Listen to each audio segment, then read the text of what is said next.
Olá, muito boa noite para você. Seja bem-vindo a mais um programa Band Entrevista, aqui na tela da Band Amazonas para Manaus e mais 22 municípios do estado.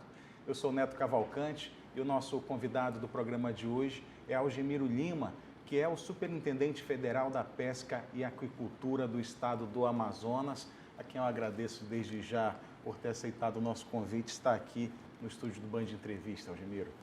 Muito legal, eu que agradeço. Boa noite a todos os telespectadores, boa noite, Neto Cavalcante. Parabenizar pelo programa e dizer que é um grande desafio estar na Superintendência Federal da Pesca, mas nós temos uma missão dada pelo presidente Lula, pelo ministro André de Paula, que nós temos que trabalhar duramente para oferecer ao pescador e à pescadora o melhor que nós vamos fazer na nossa gestão.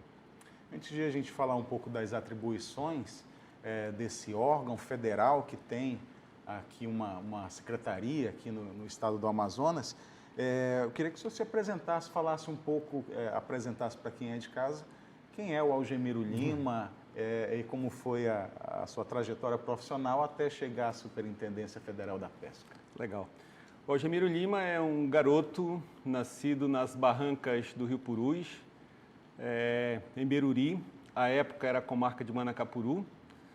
É um garoto que aprendeu a ler aos 10 anos de idade, mas que nas mãos da educação eu tive tudo que a vida pôde me dar, com muito trabalho, com muito esforço. Eu fui professor de 1º ao 5º ano, de 6º ao 9º de ensino médio, sou graduado em filosofia, sou pós-graduado em administração e tenho mestrado em avaliação da educação básica pela Universidade Federal de Minas Gerais. Fui diretor de escola de periferia, diretor da escola do centro, coordenador de ensino, diretor de departamento, secretário executivo de educação do interior, secretário titular da SEDUC com muito orgulho e diretor-presidente do CETAM. Uma carreira muito voltada para a educação, né, Algemiro? Uma carreira muito voltada para a educação, mas sempre olhando para as pessoas de uma forma muito humana, porque eu acho que o grande nicho da educação também é isso. É você enxergar as pessoas e promover a qualidade de vida, tanto do estudante quanto dos servidores. E é o mesmo olhar que nós temos para a pesca. É importante que nós possamos enxergar os mais de 80 mil pescadores que estão cadastrados, e nós temos aí, vamos falar disso, 26 mil represados, mas estão lá trabalhando, precisam da sua carteira. E nessa cadeia produtiva da pesca, nós chegamos a mais de 300 mil, porque tem a pessoa que carrega o peixe, tem a pessoa que trata o peixe, que despesca, que fileta. Então, assim, é uma cadeia produtiva extremamente importante para o estado do Amazonas. E a nossa missão é ir além do que a superintendência faz hoje, que é a análise e emissão de carteiras. Nós queremos garantir uma linha de crédito para o pescador reformar sua embarcação, comprar seus utensílios. Nós queremos trabalhar as pequenas fábricas de gelo já com sistema de energia solar, os pier nos municípios para desembarque do pescado. Então, assim, o desafio é grande, mas a vontade de fazer é muito maior. Eu penso que a Superintendência de Pesca precisava de alguém que tivesse um pouco de conhecimento, um pouco de gestão. Exatamente. Que conseguisse articular a política pública da pesca junto ao ministro, junto aos senadores, aos deputados estaduais, federais, junto às outras superintendências. Eu já estive essa semana na Superintendência da Polícia Federal, articulando com o doutor Humberto, para que nós possamos regularizar a pesca ilegal, garantir a segurança dos nossos pescadores que estão nos lagos e nos rios e são acometidos de ataque de piratas. Então, assim, estou indo na próxima semana com o superintendente do IBAMA. Então, nós vamos fazer um seminário em Alto Solimões envolvendo toda a estrutura do governo federal, da Receita Federal, a Superintendência da Pesca e também da Agricultura. O objetivo é levar o melhor serviço para atender o pescador e a pescadora, mas para atender também quem é o consumidor desse peixe, desse pescado com qualidade. Olha só que bacana, ele citou 3 personagens aí, o próprio Algemiro, amazonense, superintendente da Polícia Federal aqui no Amazonas também, da terra, o Joel do IBAMA também, da região, né? E esse conhecimento aqui da região, um órgão federal, né? Mas tem um gestor com conhecimento local. Falar um pouco dessa tua experiência na SEDUC. Foi na época do governo José Mello e deu bastante conhecimento sobre o Estado também, né? Sim, a minha experiência na SEDUC, eu fui assessor do secretário Gedeão, assessor do secretário Rocieli e ganhei muita experiência com todos eles, mas na minha gestão como secretário do interior, eu conheci meu Estado de uma forma por dentro.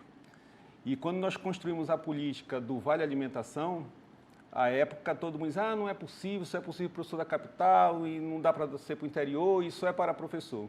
E à época eu já briguei, né, briguei no bom sentido pela categoria, junto ao governador e junto ao secretário Rosselli, para dizer, não, vai ser para todos, é para o interior, é para merendeira, é para os serviços gerais, e nós buscamos recurso e conseguimos. E quando eu assumi a titularidade, no ano seguinte da SEDUC, nós já fizemos então o plano de saúde. São duas marcas importantes que nenhum outro secretário fez, porque eu penso que quando a gente cuida do servidor público, ele cuida melhor das crianças e forma melhor a juventude, porque antes um professor ficava 10, 15 dias afastado da escola porque não conseguia uma consulta no SUS. Agora, no Apvida, ele vai lá e consegue no mesmo dia. Então, reduziu o tempo que ele ficava ausente da escola e a criança voltando sem ter aula. Então, quando você cuida de verdade das pessoas, isso é uma cadeia qualitativa que gera benefício lá na ponta para quem precisa do serviço, que é a sociedade. A superintendência é vinculada ao Ministério da Pesca. Sim.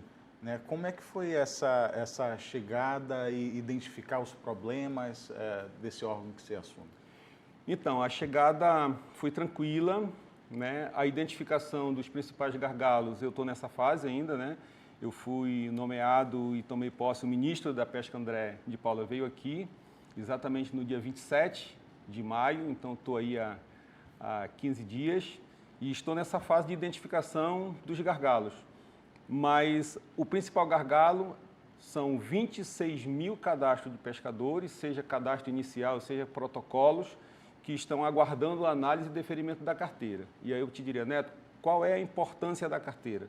Sem a carteira de pescador, ele não tem direito ao seguro-defeso, ele não tem direito à aposentadoria, ele não tem direito a nenhuma linha de crédito, inclusive as linhas de créditos que o IDAM está oferecendo e o Programa de Aquisição de Alimentos pela Conab, e o MDA está oferecendo, eles não podem vender o seu pescado se não tiver a carteira. Então, agora, já amanhã já começa um grande mutirão em conjunto com Brasília. Eu ia perguntar, o que vai ser feito, então, para acabar com esses 26 mil aí que estão primeiro, existe uma pressão muito grande das federações e das colônias, que eu já chamei para conversar, para dizer que nós vamos construir essa política da pesca juntos. E são 26 mil CPFs, isso pode representar o número de pessoas atendidas muito maior, que são representantes de família, né? Perfeito, perfeito. Se nós multiplicarmos por 4, a gente já vai ter aí mais de 100 mil pessoas, né? Atendidas com um salário mínimo, que é quanto, no período de defesa, é quanto ele recebe, né? Uhum. Então, veja, esse mutirão ele vai ser em conjunto com Brasília. Nós vamos fazer 16 mil aqui no Amazonas, em parceria com o Ministério da Agricultura, que vai ceder 10 servidores, porque só pode ter senha para emissão de carteira quem é servidor de carreira concursado ou quem é comissionado. Então, se for estagiário, terceirizado, o Ministério não autoriza, porque, afinal de contas, você está dando um benefício que envolve dinheiro, que envolve recurso, então tem que ser um servidor de carreira do Ministério da Agricultura ou do Ministério da Pesca. Então, Brasília vai selecionar 10 servidores, vai separar em uma sala e vão ficar full time durante 30 dias para garantir a emissão das 10 mil carteiras em Brasília e nós faremos 16 mil aqui no estado do Amazonas. A nossa meta ousada é, em 30 dias, a gente zerar esses 26 mil que tem represado desde 2015, diga-se de passagem. Quando eu te digo que as federações, os próprios pescadores estão pressionando, professor, o senhor tem que resolver. Vamos resolver, mas não dá para cobrar em 15 dias o que não foi feito em 4 anos. Até mais. E o Ministério da Pesca é relativamente novo, né? Porque ele foi extinto no último governo, né? Na realidade, o governo passado fez a extinção do Ministério, criou uma secretaria e a estrutura que tinha nos estados virou divisão. Então, comprimiu, ficou com 2 funcionários e mais 5 terceirizados, até a estrutura de carro, enfim, tudo que tinha na superintendência do Ministério da Pesca migrou para a Superintendência de Agricultura. Agora, no governo Lula foi recriado o Ministério e nós vamos buscar a estrutura, porque a estrutura que já incorporou no mapa, que é o Ministério da Agricultura, não retorna mais para a pesca. Então, esse ano nós vamos funcionar com orçamento de secretaria, então, assim, é mínimo o orçamento, mas no próximo ano a gente já vai estar com força total, buscando linha de crédito, mas esse ano, mesmo assim, nós vamos trabalhar, nós vamos buscar recurso P&D para pesquisa, porque é impressionante, a superintendência não tem um projeto de aquicultura pronto, nem em análise, nós não temos um projeto que tenha realmente a pesquisa do pescado para saber do ponto de vista genético, que mudança nós podemos fazer para produzir mais. Nós não temos análise de água. Eu vim agora há pouco de uma reunião com o doutor João que é o presidente do Instituto Mamirauá Interfer, e ele dizia que não tem pesquisa ainda. E é um campo muito fértil para a gente pesquisar. Lá mesmo, na despesca do pirarucu, ele tem dificuldade ainda no manejo do pirarucu, porque entre o período que o pirarucu morre até o momento em que ele vai ser congelado, se demorar mais de 3 horas, você já tem uma perda da qualidade na carne desse pirarucu. Então, nós estamos tentando encurtar esse tempo, garantir que ele tenha um processo de beneficiamento mais rápido e que, com isso, a gente consiga ter uma produção melhor para o pescador que vende e para o consumidor que, de alguma forma, precisa desse produto para se alimentar. Quem são essas 26 mil pessoas que estão com essa carteira represada assim? Quem é que deve procurar a superintendência? Então, o processo de cadastro, meu amigo e minha amiga pescadora, vocês sabem exatamente como é que funciona. Você leva toda a documentação para a associação que todos os municípios têm, ou uma colônia, ou uma federação, ou uma associação. E lá é feito o cadastro inicial, onde é feita a inserção dos documentos, que vai solicitar comprovante de residência, CPF, enfim.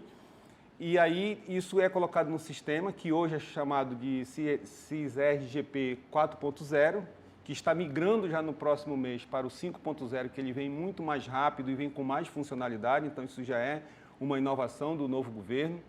Mas lá na ponta ele insere os dados. Chega esses dados no sistema para a superintendência vai analisar para saber se realmente o cabra é pescador, segundo a declaração que foi dada pela colônia, pela associação, pela federação, vai ver se aquela foto é dele, enfim. É uma análise que demora um pouquinho, porque, afinal de contas, é a concessão de um benefício. Feito a análise, está tudo certinho, aí concede a carteira. Então, quem são, na realidade, esses 26 mil? São pescadores e pescadoras que, desde 2015, fizeram essa inscrição lá no seu município e até hoje não tiveram retorno. Então, assim, o documento você busca o Estado, está em análise, mas essa análise parece ser infinita. Mas isso é muito simples, é porque quem já esteve lá não conseguiu dar a resposta que o pescador precisa no tempo certo. Tá certo. Algemiro Lima é o Superintendente Federal da Pesca e Aquicultura do Estado do Amazonas, aqui no Band Entrevista. A gente vai fazer um breve intervalo e volta já.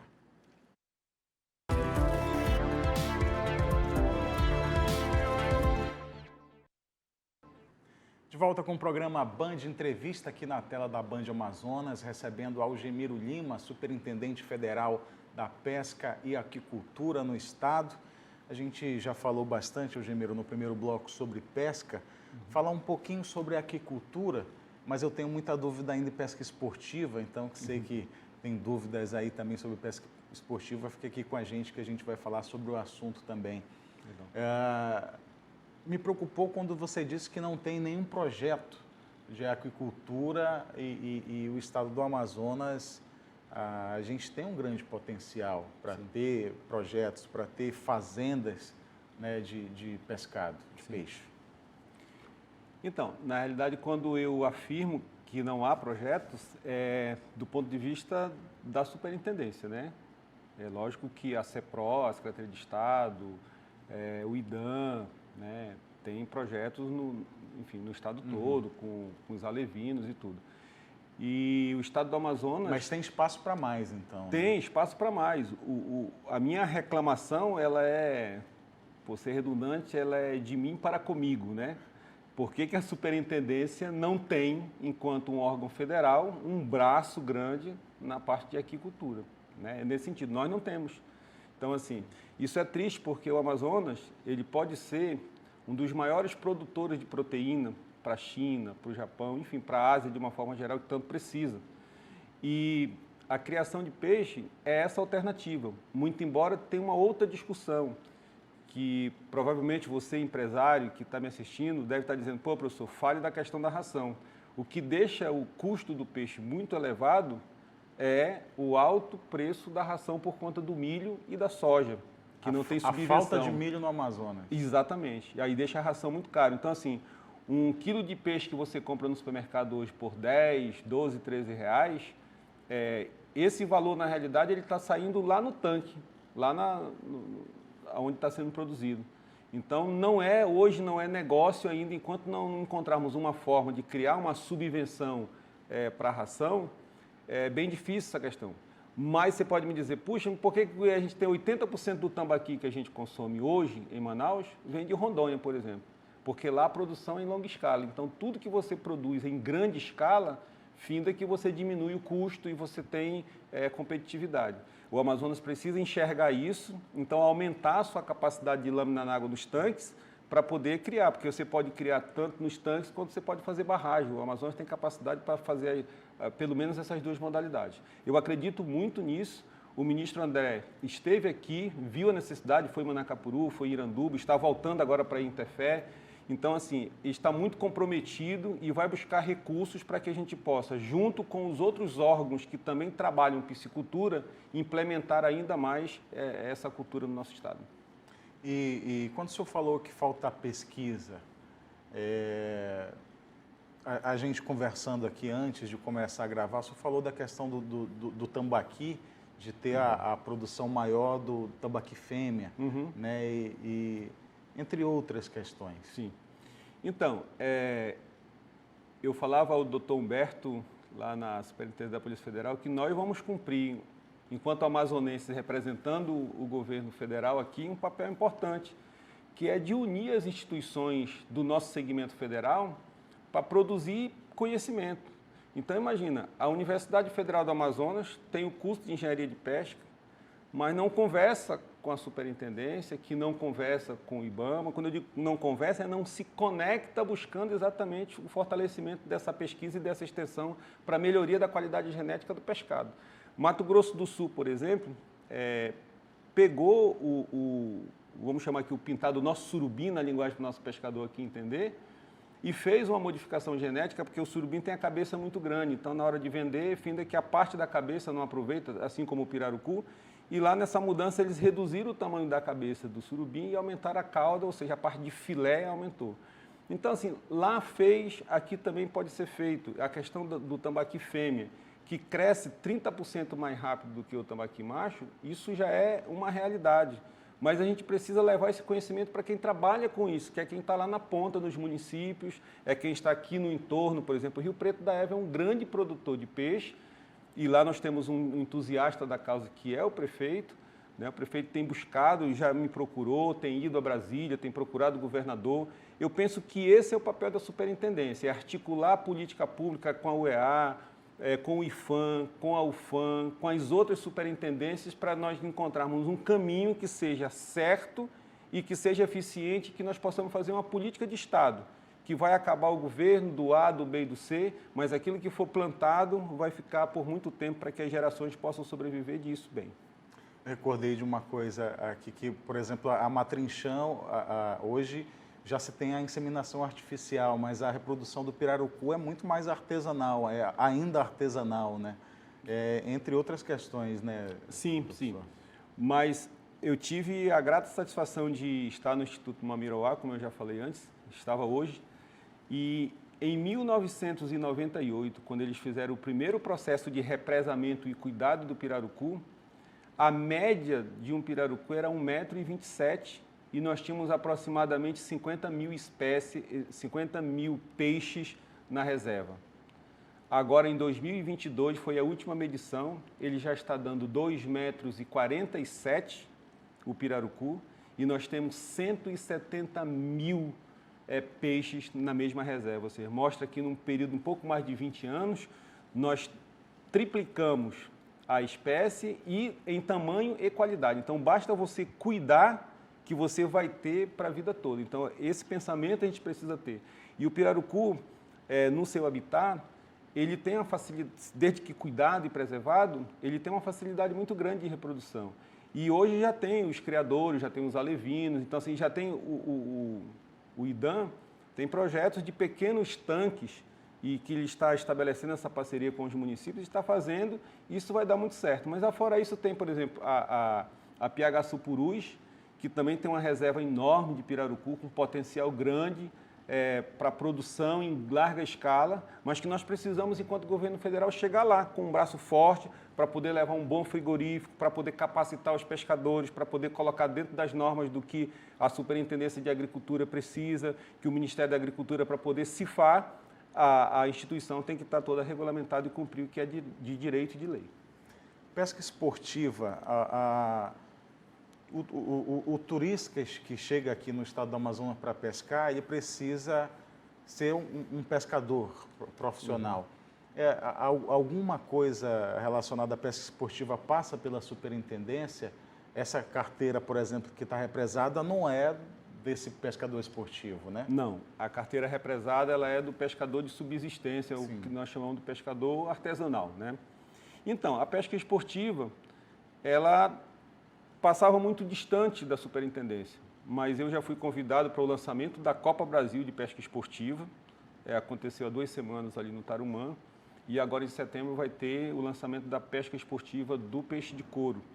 E nós queremos ser parceiro da pesca esportiva, desde que cumpra o que os pescadores artesanais e as federações e as colônias estão pedindo, que é fazer os dividendos dessa pesca. Porque hoje o que acontece? O turista vem com um pacote fechado e ele, vou citar o exemplo de Barcelos, muitos deles já vêm no seu jatinho e pousa lá. Ou então vem no avião maior, pega um anfíbio aqui, um hidroavião e vai para lá. Então, assim, até o rancho que é consumido não é comprado em Barcelos. Então, ganha o piloteiro, ganha ali um pouquinho ali, mas a cidade não consegue ainda se nutrir de tudo isso. Então, o que nós queremos? Nós entendemos que um tucunaré na pesca artesanal, ele vale ali uns 20, 30, 40 reais, o cabra mata e vende na feira. Garantir o sustento da sua família. Legal. Esse mesmo tucunaré na pesca esportiva, ele vale 10, 30, 50 mil reais, porque o turista vem, pega o tucunaré, tira a foto, devolve para a água. Quando ele faz uma postagem, o cara vem dos Estados Unidos, posta, o colega dele, pô, onde foi? Foi no Amazonas, foi em Balbina, foi no Araras, foi no Mutuca, quer saber onde e vem. Então, isso é contínuo. No Rio Marri, por exemplo, em São Gabriel da Cachoeira, o projeto lá começou com 70 pescadores, hoje nós passamos de 200 pescadores, só que lá a empresa que explora a pesca esportiva deixou na comunidade água potável, energia solar, escola, e todos os líderes de comunidade, lá no caso são indígenas, eles ganham um salário mínimo durante o ano inteiro para preservar o lago, para pescar durante 3 meses. Então, nesse sentido, eu penso que a pesca esportiva ela é boa para todos. A forma como está sendo discutida hoje, ela ainda precisa ser ajustada porque está causando insatisfação tanto nos amantes da pesca esportiva quanto nos pescadores nativos que se sentem prejudicados, porque se ele for pego com o tucunaré, ele pode sofrer uma multa de até 100 mil reais. Então é preciso discutir essa questão, é preciso discutir os valores, é preciso discutir quem vai normatizar isso e como é que vai ser demarcada essas áreas da pesca esportiva e em que período. Então, assim, a lei ela está tramitando na Assembleia. É uma lei que já tinha sido tratada pelo ex-deputado Tony Medeiros, agora está sendo colocada pelo deputado Rosenha.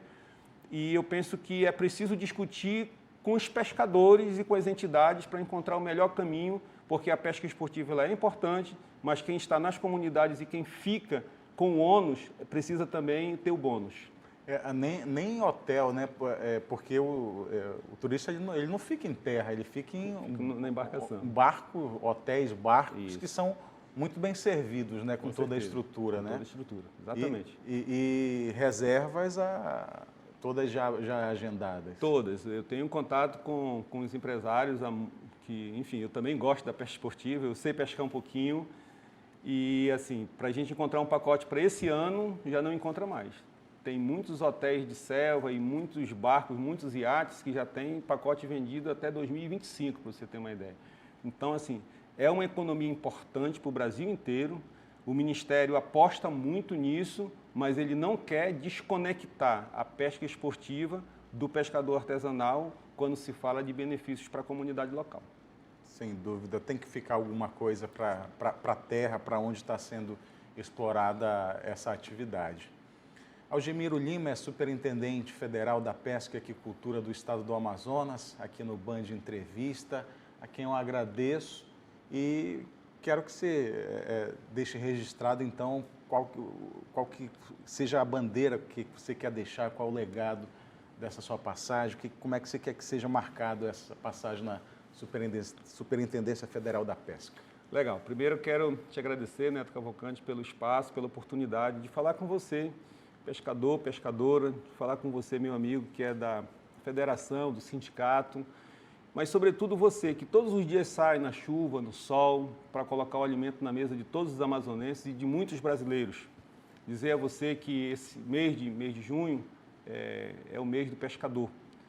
É o mês em que nós precisamos estar mais unidos do que nunca. E a nossa marca, Neto, é levar o benefício para o pescador e para a pescadora, independente das vaidades de quem quer que seja.